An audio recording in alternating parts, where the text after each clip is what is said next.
Hello everyone, welcome to WBPSC Success Strategy by Unacademy. আজ Indian national মুভমেন্টের the partition of Bengal 1905 এই part আমি start করছি part 26। অতএব পার্ট 25 পর্যন্ত সমস্ত ভিডিও ইন্ডিয়ান ন্যাশনাল মুভমেন্ট যে প্লেলিস্ট করা আছে সেখানে আপলোডিং হয়েছে। আমি টপিক ওয়াইজ ভিডিওগুলো আনছি, কিন্তু সিরিজটা part 26। Myself Papan Saha, educator at WBPSC the success strategy by Unacademy. আমার বাকি 25 ভিডিওস দেখুন, তাহলে ক্রোনোলজিক্যালি একটা অর্ডার পাবেন ইন্ডিয়ান ন্যাশনাল মুভমেন্টের, সেটা পরীক্ষার জন্য অনেকটা হেল্প করবে।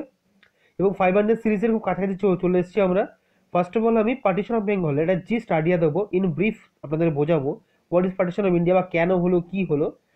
আর একটা পার্টে পার্টিশন অফ ইন্ডিয়া কমপ্লিট হবে, আজকে প্রথম তার পার্ট, টোটালে part 26 part number. Let's start the video for today. First of all দেখতে হবে যে কোনো কিছুরই ব্যাকগ্রাউন্ড অ্যান্ড পার্টিশন, অর্থাৎ পার্টিশনটা কেন করা হয়েছিল, বা ইংরেজরা ওটা ব্রিটিশরা কি লজিক দিয়েছিল এর পেছনে, বা অ্যাকচুয়াল লজিক কি ছিল এবং এটা কেন হয়েছিল। তো অ্যাকচুয়াল পার্টিশন অফ বেঙ্গল কি 1905-এ স্থির হয়েছিল বা তার আগে, সমস্ত ব্যাকগ্রাউন্ড ডিটেলস আমি এই পোর্শনের মধ্যে কভার করব। ঠিক আছে, ফার্স্ট পয়েন্ট দেখবো, লেখা আছে since 1705 following the battle of Buxar, 1765 সালে ব্যাটল অফ বক্সার হয় কার সাথে? তিনজন, অযোধ্যা নবাব, মুঘল সম্রাট এবং মীর কাসিম সমৃদ্ধ বাহিনীর সাথে ইস্ট ইন্ডিয়া কোম্পানি। তার মাধ্যমে the provinces of Bengal which included present day of West Bengal, তখন প্রভিন্স অফ বেঙ্গল কি কি ছিল? Modern day West Bengal, Bihar, Odisha, Bangladesh and Assam under the British. এর মাধ্যমে কিন্তু সম্পূর্ণ হাতে চলে গেল যে বেঙ্গল যে প্রভিন্সটা ছিল তার বর্তমান হচ্ছে ওয়েস্ট বেঙ্গল, বিহার, ওড়িশা, বাংলাদেশ, আসাম, সেটা ব্রিটিশ আন্ডারে চলে গেল। সেকেন্ড পয়েন্ট বলছে it was a very large area and the population rose to almost 80 million by the first few years of the 20th century. আচ্ছা, এখানে বলেছে অলমোস্ট 80 মিলিয়ন তার পপুলেশন ছিল, যেটা 20th সেঞ্চুরিতে কিন্তু ওনাটা ইনক্রিজ করেছিল। বলছে ক্যালকাটা ওয়াজ দ্য ক্যাপিটাল, এই যেটা ইম্পর্টেন্ট, তখন ক্যাপিটাল কথা ছিল Calcutta was the capital of the province and of the British India. অর্থাৎ ক্যালকাটা ছিল থেকে যেমন বেঙ্গল প্রভিন্সের ক্যাপিটাল, অল ওভার ইন্ডিয়ারও ব্রিটিশ ইন্ডিয়া, ইন্ডিয়া বলা ভুল হবে, এটা ব্রিটিশ ইন্ডিয়া ছিল ক্যাপিটাল। বোঝা গেল? তারপরে বলেছে there are difficulties in administration such a large size area. এত বড় কি কি ছিল, বাংলা, বিহার, উড়িষ্যা, বাংলাদেশ, আসাম। তা ব্রিটিশরা বলছে দেয়ার আর ডিফিকাল্টিস অবশ্যই ছিল administrative such as large area, the eastern part specially rural areas. আসামের সাইডটাতে বা চট্টগ্রামের যে সাইডগুলোতে ইস্টার্ন পার্টে যেগুলো ছিল প্রচণ্ড রুরাল ছিল, ওখান থেকে কলকাতা থেকে শাসন করা খুব প্রচণ্ড প্রবলেমেটিক ছিল। তারপরে বলছে that region was lacking in the fields of the industry, education and employment. বোঝা গেল কী কী ছিল সেই জায়গাগুলো অনুন্নত ছিল, যেন ইন্ডাস্ট্রি ছিল না ভালো, এডুকেশন ব্যবস্থা ছিল না, এমপ্লয়মেন্টও ছিল না। Much of the industry was centre Calcutta. Maximum industry কোথায়? ক্যালকাটাকে বেস করে গঠন হচ্ছিল। কাকে? ক্যালকাটাকে বেস করে কিন্তু প্রত্যেকটা ইন্ডাস্ট্রি, আর যেমন দিল্লি বেসিস, মেন মেন শহর Kolkata basis, Mumbai basis, Chennai basis, Bangalore basis, IT sector, Kolkata কিছু আইটি সেক্টর আছে, এগুলো কি মেন মেন সিটি বেসিস তৈরি হয়। বোঝা গেল? মানে রুরাল অত্যন্ত মানে প্রত্যন্ত গ্রাম অঞ্চলে কি আমরা ইন্ডাস্ট্রি পাবো? খুব একটা বেশি পাবো না। তার পেছনে অনেক কারণ রয়েছে। তখনকার দিনে কিন্তু কলকাতা ওরিয়েন্টেড ইন্ডাস্ট্রিগুলো বা ক্যালকাটা ওরিয়েন্টেড ইন্ডাস্ট্রিগুলো কিন্তু গড়ে উঠেছিল। মাথায় ঢুকেছে? নেক্সট চলে আসছি।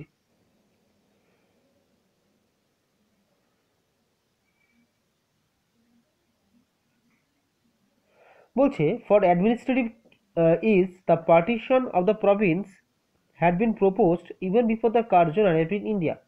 আমরা সবাই জানি যে লর্ড কার্জন পার্টিশন, তিনি ছিলেন তখনকার দিনে ভাইসরয়, লর্ড কার্জন, কিন্তু তার আগেই কিন্তু জিনিসটা হয়েছিল, প্ল্যানিংটা তার আগে হয়েছিল। কী কী জিনিস? যেমন 1874 সাল যদি ধরি আমরা, আসাম ওয়াজ স্লাইসড, আসামকে ভাগ করা হয়েছিল অ্যাওয়ে ফ্রম দ্য বেঙ্গল। 1874 সালে অলরেডি কিন্তু বেঙ্গল থেকে আসামকে কাটা হয়েছিল, পুন আন্ডার চিফ কমিশনার, মানে আসামে একজন চিফ কমিশনার শাসন করবে। ক্লিয়ার হয়েছে এটা? Initially Lord Curzon propose the partitioning of the Province as the administrative measure only in 1904 he আন্ডারটুক A tour of the eastern Bengal. সেই ইস্টার্ন বেঙ্গলে গেল, তখন বললো যে অ্যাডমিনিস্ট্রেটিভ সুবিধার জন্য কিন্তু এই জায়গাটা করা যেতে পারে। The idea of using Bengal partition as a political tool to the undermine the growing nationalism in Bengal and other parts of the India occurred later. মানে এই যে পার্টিশন অফ বেঙ্গল কিন্তু এই যে আমাদের মধ্যে যে ন্যাশনালিজম জাতীয়তাবাদ বেঙ্গলে আস্তে আস্তে অন্য জায়গায় ছড়িয়ে পড়ে, সেটা কিন্তু অ্যাকচুয়াল যেটা রাইজিং করেছিল, যেটা প্রথম উদ্ভব হয়েছিল কার মাধ্যমে? Partition of Bengal. এই পার্টিশন অফ বেঙ্গলের মাধ্যমে, পার্টিশন অফ বেঙ্গলের মাধ্যমে 1905 সালে যে পার্টিশন অফ বেঙ্গল, তার মাধ্যমে কিন্তু আমাদের যে ন্যাশনালিজম যে কনসেপ্ট দেখছে, সেটা কিন্তু all over Bengal, all over ইন্ডিয়াতে কিন্তু ছড়িয়ে পড়লো। বোঝা গেল যে ন্যাশনালিজমের যে কনসেপ্ট সেটা কিন্তু ছড়িয়ে পড়েছিল। একদম ক্লিয়ার হয়েছে জায়গাটা? চলে আসবো নেক্সট। বলছে as per Curzon after the partition the two provinces would be, কি কি প্রভিন্স হবে কার্জন যেটা দেখিয়েছিল যে দুটো প্রভিন্স হবে। একটা হচ্ছে বেঙ্গল প্রভিন্স, তার মধ্যে হচ্ছে ওয়েস্ট বেঙ্গল পড়বে, উড়িষ্যা পড়বে, বিহার পড়বে।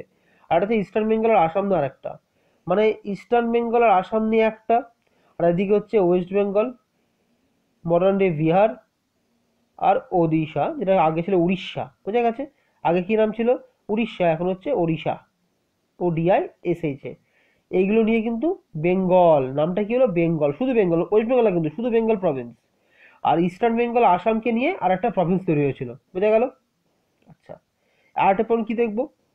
Bengal would also lose 5 Hindi speaking states. Bengal কিন্তু 5টা হিন্দি স্পিকিং স্টেটস হারালো to the central provinces, central প্রভিন্সের সাথে। ইট উড গেইন ওড়িয়া, মানে Oriya speaking states from the central provinces. ছোটো ছোটো ছোটো ছোটো রাজ্য ছিল যেখানে কিন্তু নন বেঙ্গলি স্পিকিং, ঠিক আছে, সেগুলো কিন্তু হিন্দি স্পিকিং স্টেটগুলোকে এই ভাগের মাধ্যমে কিন্তু হারিয়ে ফেলেছিল। তার সাথে ওড়িয়াকে, মানে উড়িষ্যাকে কিন্তু পেয়েছিল ওড়িয়া স্পিকিং স্টেট হিসাবে, সেটা কিন্তু বেঙ্গল প্রভিন্সের মধ্যে পড়েছিল। ক্লিয়ার হয়েছে জায়গাটা? তারপরে বলছে eastern Bengal would consist of, কি কি আছে?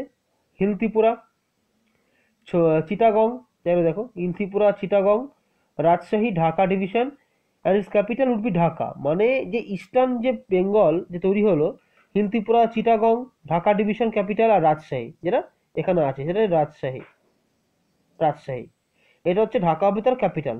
এটা প্রথম পয়েন্ট।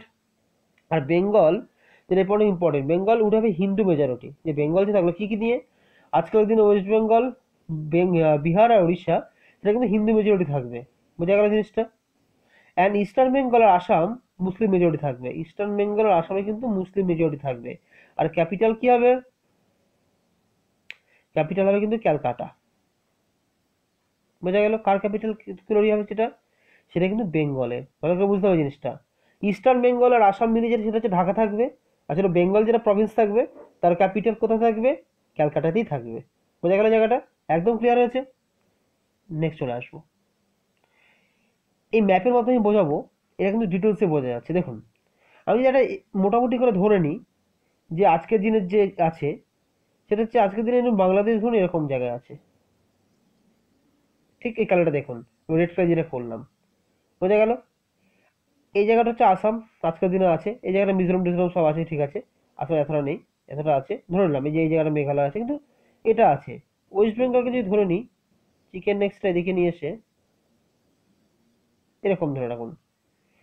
আর এই যে এই জায়গাটা হচ্ছে ধরুন বিহার, এটা ওই ঝাড়খণ্ড এটা, আর উড়িষ্যা এটা, ঠিক আছে। তাহলে এই যে জায়গাটা যেটা তৈরি হয়েছিল, ধরুন এটা ওয়েস্ট বেঙ্গল, রেড কালার দিয়ে বোঝা যাচ্ছে না, এটা ওয়েস্ট বেঙ্গল, ঠিক আছে। আমি অন্যটা করার চেষ্টা করছি, অন্যটা কালি ইউজ করেন, দেখুন ভালো করে। ওটা ব্ল্যাক দিয়ে বোঝাচ্ছি, দেখুন এই জায়গাটা দেখুন ভালো করে। পার্টিকুলার যে জায়গাটা, এটা ধরুন ওয়েস্ট বেঙ্গল আজকের দিনে এরকম একটা আছে। এখান দিয়ে এই জায়গাটা আছে, ঠিক আছে। এটা ওয়েস্ট বেঙ্গল ধরে রাখুন, ধরুন এতটা মিলে ওয়েস্ট বেঙ্গল আছে। এই জায়গাটা বর্তমানে বিহার, এটা ঝাড়খণ্ড, এই পুরোটা হচ্ছে ওড়িশা। তাহলে তখন তো বিহার আর ঝাড়খণ্ড একই ছিল। তাহলে এই যে টোটাল রেড কালার যেটা লেখা আছে, ওড়িশাকে নতুন অ্যাড, হ্যাঁ বোঝা গেল? এই যে জায়গাটা ছিল, এই পুরোটা কিন্তু কোনটা ছিল? এই যে বেঙ্গল প্রভিন্স, এটা কোথায় ছিল? বেঙ্গল প্রভিন্স ছিল। মাথায় ঢুকলো এটা? আর এই যে জায়গাটা যেটা হচ্ছে আজকালকার দিনে বাংলাদেশ, এই ত্রিপুরা হচ্ছে হিলিপাট, আসাম, এই টোটাল রাজশাহী ছিল, এই যে যেটা হচ্ছে চট্টগ্রাম ছিল, টোটালটা কিন্তু পড়ে যাচ্ছে কোথায়? এটা হচ্ছে আমাদের east Bengal Province, eastern Bengal. মাথায় রেখেছে? ম্যাপটা পুরোপুরি স্টাডি করাতে পেরেছি? ইয়েস করে দিচ্ছি এটা এখানে। একদম ক্লিয়ার হয়েছে? নেক্সট চলে যাবো। এই ম্যাপটার মধ্যে কিন্তু বোঝা যাচ্ছে যে দুটো প্রভিন্সে ভাগ হয়েছিল এই জায়গাটা। নেক্সট ফার্স্ট পয়েন্ট বলেছে যে ওয়েস্ট বেঙ্গল যে যখন ভাগ হলো তারপরে হলো কি জিনিসটা, যে ওয়েস্ট বেঙ্গল গভর্নর ডিউ উডসপ্যাট was a condemnation over his tweet referring to a table apparently used by the Lord Curzon to sign papers and contributing to the partition of Bengal 1905 as a iconic। ঠিক আছে, লর্ড কার্জন সাইন করেছিল এই পেপারটাতে, যেখানে কিন্তু দেশভাগের কথা লেখা আছে, দেশভাগ না বেঙ্গল ভাগের কথা। তারপর বলছি 1905 জুলাই মাস কার্জন অ্যানাউন্স করলো যে পার্টিশন অফ আনডিভাইডেড বেঙ্গল যে প্রেসিডেন্সি ছিল সেটা কিন্তু হবে। কার্জন ঘোষণা করেছিল কোন মাসে, এটা আসে কিন্তু পরীক্ষা জুলাই মাসে, বোঝা গেল। তারপরের পয়েন্টটা কি বলেছে, বলছে presidency was the most popular province in India. এই যে বেঙ্গল প্রেসিডেন্সি ছিল মোস্ট পপুলার, সব থেকে ছিল তখন বিখ্যাত presidency, with around a crore people, মানে কোটির বেশি মানুষ ছিল, and comparison present day states of কি কি আছে, আবার বলে দিচ্ছি যারা পরীক্ষা আসে বলে বললাম, West Bengal, Bihar, parts of Chhattisgarh, Chhattisgarh part পড়ে গেছিল, Orissa, Assam, as well as today's Bangladesh. মানে এত বড় প্রভিন্স ছিল, মানে বুঝতে পারছেন। পিকচারটা একবার দেখিয়ে দিই, টোটাল ইয়েটা কোথায় ছিল, এই মানে টোটালটা দেখুন, মানে আজকের দিনে এত বড় প্রভিন্স কোথায় আছে দেখুন, এতটা ছিল হচ্ছে টোটাল বেঙ্গল প্রভিন্স অখণ্ড। যখন ভাগ করলো এই জিনিসটা হয়ে গেল, যেটা রেলগাড়িতে ভাগ করছি আমি, এরকম ভাবে ভাগ করে হয়েছিল জিনিসটা। এদিকে ইস্টার্ন বেঙ্গল আর এই যে বেঙ্গল লেখা আছে বেঙ্গল প্রভিন্সের ম্যাপটার মধ্যে সমস্ত কিছু বোঝা যাচ্ছে, ঠিক আছে।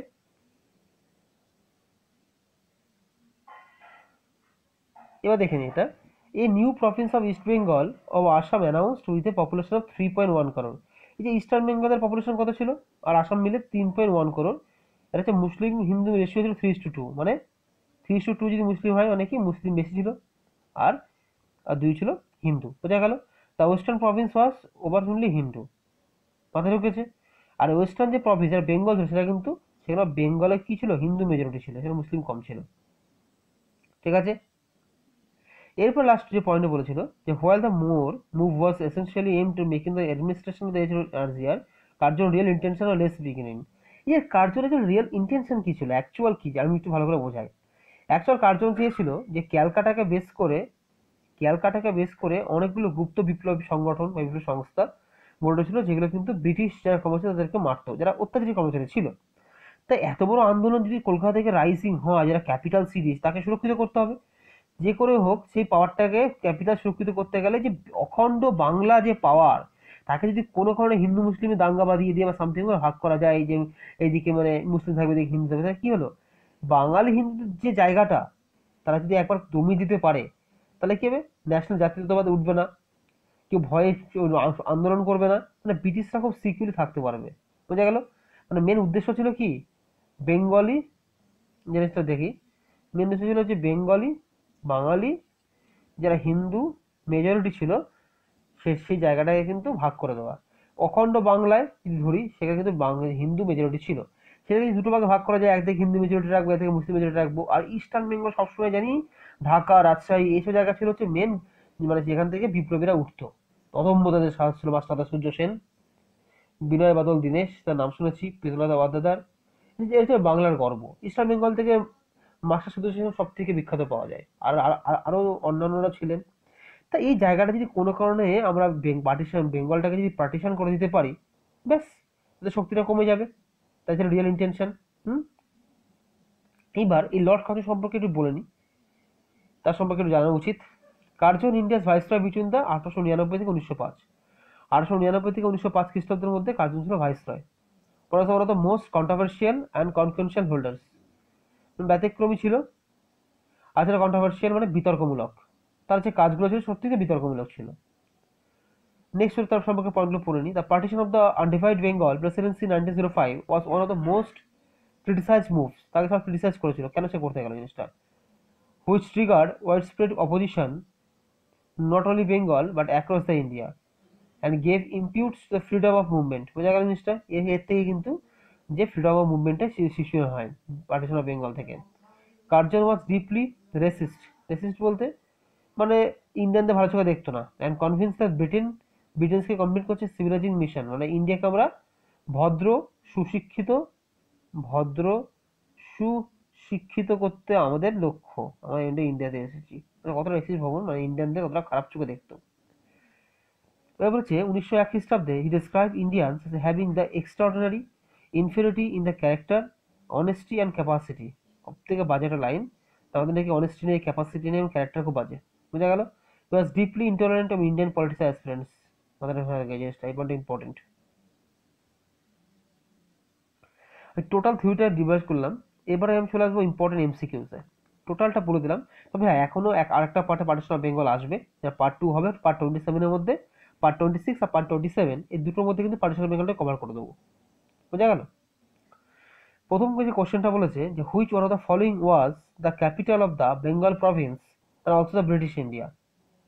আচ্ছা, প্রথমে বেঙ্গল প্রভিন্স বা ব্রিটিশ ইন্ডিয়ার কোনটা ক্যাপিটাল ছিল দেখি, আমরা অপশনগুলো দেখে নিই। বলছে ক্যালকাটা ছিল, ঢাকা ছিল, মুর্শিদাবাদ ছিল না দিল্লি ছিল, কোনটা? দিল্লি প্রথমত বেঙ্গলের মধ্যে পড়ছে না, তা আগে এই জিনিসটা কাটা কাটা হয়ে যাবে। ক্যালকাটা ঢাকা মুর্শিদাবাদের মধ্যে কোনটা হবে? অবভিয়াসলি ক্যালকাটা হবে। ঢাকা ছিল কি সময়? ঢাকা কখনোই ছিল না। মুর্শিদাবাদ ছিল কোন সময়? নবাবের সময় ক্যাপিটাল, বোঝা গেল। ঢাকা হবে না, এটা হবে না, ক্যালকাটা হবে। ইন্ডিয়ার অ্যাজ ওয়েল অ্যাজ বেঙ্গল প্রভিন্সের কিন্তু ক্যাপিটাল ছিল, বোঝা গেল জিনিসটা, একদম ক্লিয়ার হয়েছে। নেক্সট চলে আসবো। In which year Assam was sliced away from the Bengal and put under chief commissioner? কত সালে আন্ডারকে আসামকে বেঙ্গল যে প্রভিন্স থেকে বাদ দিয়ে সেটা চিফ কমিশনার আন্ডারে দেওয়া হয়েছিল? কত সালে জিনিসটা দেখিনি। 1857, 1874, 1890 এবং 1905। কি হবে জিনিসটা? অবভিয়াসলি হবে 1874, ঠিক আছে। 1857 হবে না, 90 হবে না এবং 1905 হবে না। 1905 কিন্তু বঙ্গভঙ্গ হয়েছিল, কিন্তু আসামকে কেমন স্লাইস করেনি, সেটা কিন্তু 1874 সালে করেছিল। এটা কিন্তু কনফিউশন চলবে না। তা 362 যেটা এটা বি হবে অ্যান্সার, বোঝা গেল। নেক্সট বলছে লর্ড কার্জন প্রপোজ দ্য, বলছে পার্টিশনিং অফ দ্য প্রভিন্সেস। কি জন্য লর্ড কার্জন কেন এটাকে পার্টিশন করতে গেলেন, উনি কারণ কি কি দেখিয়েছিলেন?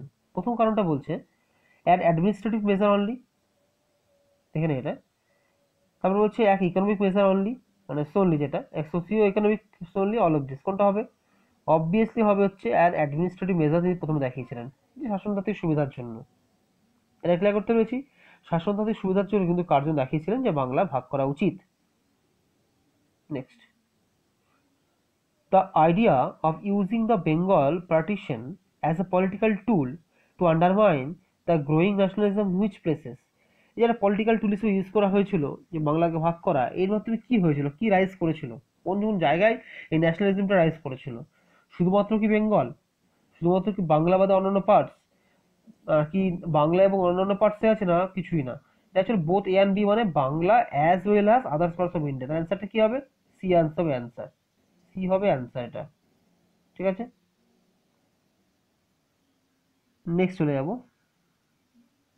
বলছি as per Curzon after the partition Bengal যে province would be the including present days. কি কি ছিল জিনিসটা দেখে নিই। শুধুমাত্র কি বেঙ্গল বলতে ওয়েস্ট বেঙ্গলকে বোঝানো হয়েছে, নাকি ওড়িশা ছিল, না বিহার ছিল, না সবগুলোই ছিল? অবভিয়াসলি বারবার আমি বলছিলাম যে বেঙ্গল যে প্রভিন্স হয়েছিল সেটা ওয়েস্ট বেঙ্গল মডার্ন ডেজ, তার সাথে উড়িষ্যা, তার সাথে বিহার। অ্যান্সারটা হবে কত? অল অফ দিস, এটা হবে অ্যান্সার, বোঝা গেল জিনিসটা। মডার্ন ডেসে এই জায়গাগুলো কিন্তু কভার করছিল, একদম ক্লিয়ার করতে জায়গাটাকে।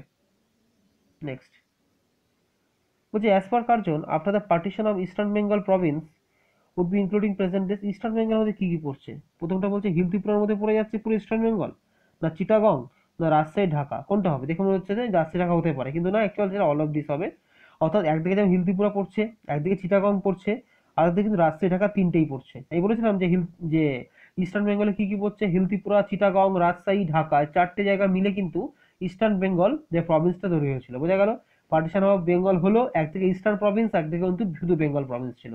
ইস্টার্ন বেঙ্গল আর শুধু বেঙ্গল, ইস্টার্ন বেঙ্গলের মধ্যে হিল ত্রিপুরা, চিটাগং, রাজশাহী আর ঢাকা ডিভিশন, এই সবগুলো কিন্তু পড়ে যাচ্ছে। নেক্সট আসবো। বলছে as per Curzon after the partition of Bengal would have a. আচ্ছা, পার্টিশন অফ বেঙ্গল কি ছিল জিনিসটা? এই যে বেঙ্গল যে প্রভিন্স ছিল, অ্যাকচুয়ালি প্রশ্নটা বলছি পার্টিশন অফ বেঙ্গল হওয়ার পরে বেঙ্গল যে প্রভিন্স ছিল সেটা কি ছিল? Would have a Hindu majority ছিল, মুসলিম মেজরিটি ছিল, খ্রিস্টান মেজরিটি ছিল, না কোনোটাই মেজরিটি ছিল না? এটা হবে হিন্দু মেজরিটি। বেঙ্গল যে প্রভিন্স সেটা ছিল হচ্ছে হিন্দু মেজরিটি, মাথাটা ঢুকতে হবে কিন্তু জায়গাটা। বেঙ্গল যে প্রভিন্সটা ছিল সেখানে কিন্তু হিন্দু মেজরিটি ছিল, মাথায় ঢুকেছে এটা?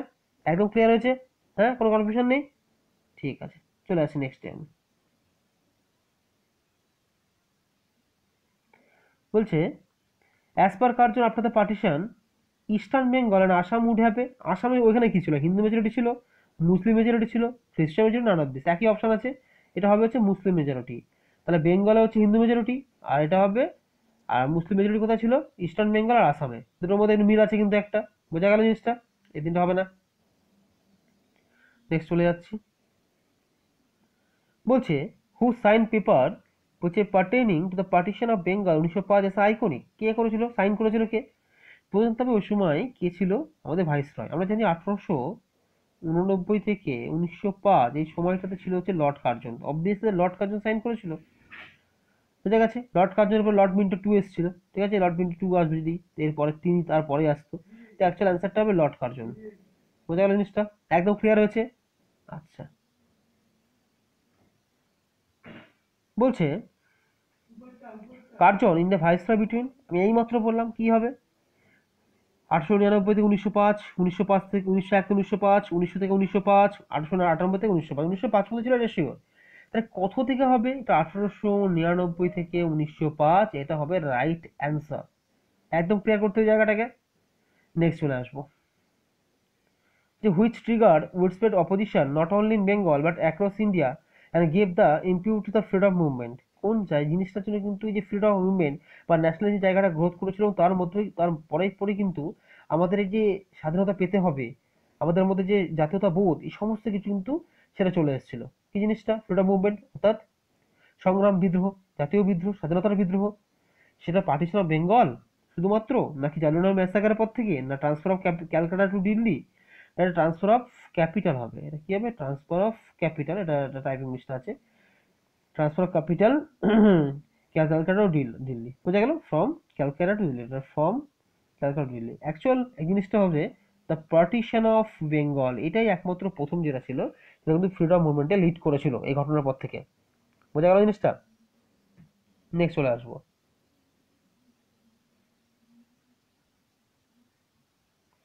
বলছি who was the deeply racist and convince of Britain civilian mission in India.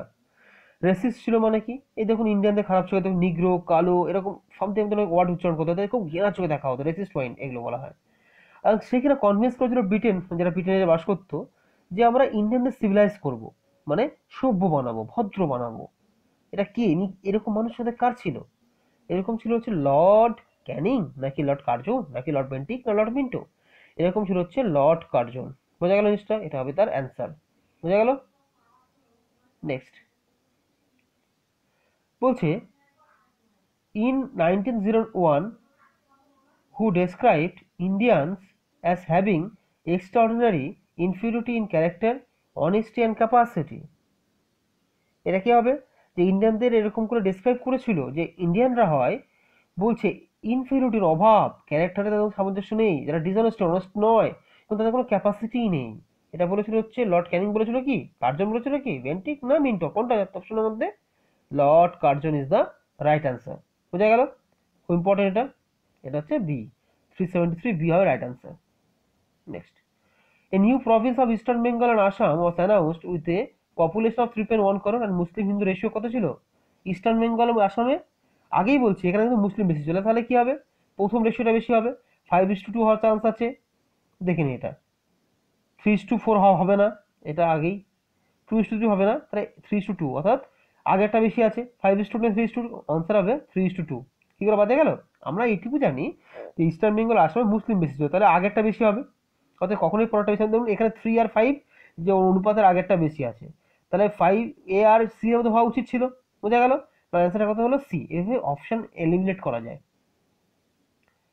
আজকে লাস্ট প্রশ্ন, who was the president of the Indian National Congress during Swadeshi movement, Swadeshi যে মুভমেন্ট হয়েছিল সেই সময় আমাদের ইন্ডিয়ান ন্যাশনাল কংগ্রেসের প্রেসিডেন্ট কে ছিল, বলতে পারবেন এটা, এটা একদম সহজ প্রশ্ন। প্রথম অপশন দাদাভাই নৌরোজি, তারপরে Albert Hume, M K Gandhi, বা গঙ্গাধর তিলক। দেখুন এম কে গান্ধী একমাত্র 1924 সালে বেরেলিতে ইয়ে হয়েছিল সভা, সেখানে তিনি হয়েছিলেন, তার আগে তিনি একবারও হননি, আর বালগঙ্গাধর তিলক অনেক পরে হয়েছিলেন, হয়নি। অ্যালবার্ট হিউম কখনোই হননি। অপশন কি হবে, দাদাভাই নৌরোজি, এটা হবে রাইট অ্যান্সার, অর্থাৎ 375 এ রাইট অ্যান্সার। আরেকটা কোশ্চেন আছে, what was the serious consequence of the swadeshi movement? ঠিক স্বদেশী মুভমেন্টের কাছাকাছি বা সিরিয়াস মানে একই রিলেটেড কোনটা ছিল? এমার্জেন্স অফ কমিউনিটি পলিটিক্স, এটা কি হবে? এর হওয়ার চান্স আছে। দেখুন, তবে split of Indian National Congress, partition of Bengal, বোধ বিএনসি। অবভিয়াসলি এরা বলতো স্বদেশী মুভমেন্টের সাথে একমাত্র বোধ বিএনসি মানে partition of Bengal, swadeshi movement এবং স্প্লিট অফ। তারপরে কিন্তু কংগ্রেস নরমপন্থী চরমপন্থী ভাগ হয়ে গেল। এইমাত্র তার মেন কারণ ছিল হচ্ছে পার্টিশন অফ বেঙ্গলের তাদের একমত হয়নি। চরমপন্থীরা চাইছিল যে আমরা যুদ্ধ করে বিদ্রোহ করে সশস্ত্র প্রতিবাদ করে আমরা বাংলাকে আবার আগের অবস্থায় ফিরিয়ে আনবো। নরমপন্থীরা চাইছিল কি প্রে পিটিশন, তার আবেদন দাখিল করে তারা রিকোয়েস্ট করবে ব্রিটিশ সরকারকে। তার মেন জায়গা ছিল পার্টিশন অফ বেঙ্গল কনসিকুয়েন্স, সেটা হচ্ছে 1905। আর 1905-এর পর থেকে স্বদেশী মুভমেন্ট শুরু হয়। আর 1907-এ হচ্ছে আমরা জানি সুরাট সেশন, যেটা হচ্ছে কংগ্রেসের স্প্লিট করেছিল। ক্লিয়ার হয়েছে জায়গাটা? Thanks all of viewers. যদি ভিডিওটি ভালো লাগে থাকে অবশ্যই লাইক করবেন। এতটা পরিশ্রম করে বানাচ্ছি আমরা সমস্ত এডুকেটাররা, লাইক করবেন এবং শেয়ার করে বন্ধুদের সাথে। তার সাথে চ্যানেল নতুন হলে সাবস্ক্রাইব করবেন। Stay safe, stay tune during pandemic. Thank you.